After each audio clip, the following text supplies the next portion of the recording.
Welcome back to A Moment in History. I'm 𝙎𝙐𝘎𝘋𝙎. If you followed our program for some time, really, you know that we've studied the various medieval crusader orders extensively. It's one of our favorite topics. But there's one that we've left out. While the Templars and the Hospitallers are well known for their battles against the Muslim Saracens in the Holy Land during the 12th and 13th centuries, a third crusader order was also born there, but its notoriety would come not from its wars in the Holy Land, but for its wars against the Slavic pagans in Eastern Europe. This military order, much like its fellow crusading order, the Templars, is mired in controversy, though unlike the Templars, it still survives today. That would be the Teutonic Knights. The Teutonic Knights were a German, Central European-based order, deriving their name from the ancient Germanic tribes known as the Teutons that once dominated the East German landscape during the Roman Empire. The order was founded in 1198 AD in the city of 𝙎𝙐𝘎𝘎 on the Mediterranean coast, which had become the new capital city of the Christian Kingdom of Jerusalem following the loss of Jerusalem in 1187.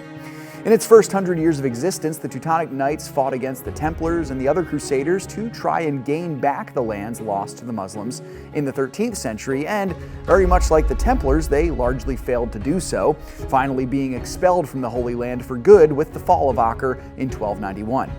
Now, while the Templars fell into the hands of the French king and the Hospitallers survived as medical practitioners, the Teutons turned their attention north, where they made their new post-Crusade headquarters in modern-day Poland.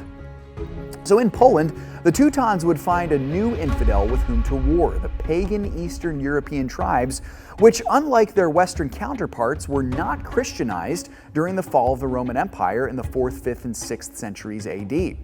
These were various tribes in modern-day Romania, Lithuania, Hungary, sandwiched between the Christian Polish kingdom, which was converted, legend has it, in 966, and the Kievan Rus Principality, which was converted in 988 under Vladimir the Great. So the Teutons, while instrumental in spreading Christianity in these Baltic regions, also became infamous for waging war on the pagans that they were trying to convert at the same time.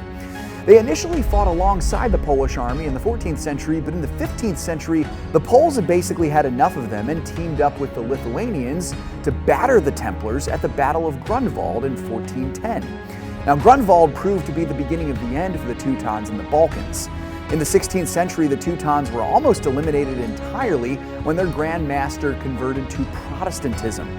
The order never died out completely, though it did steadily decline and was declared null and void by the French Emperor Napoleon Bonaparte in the early 19th century.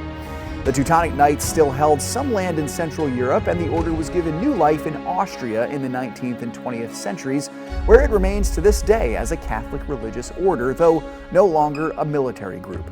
Thanks so much for joining me once again for A Moment in History.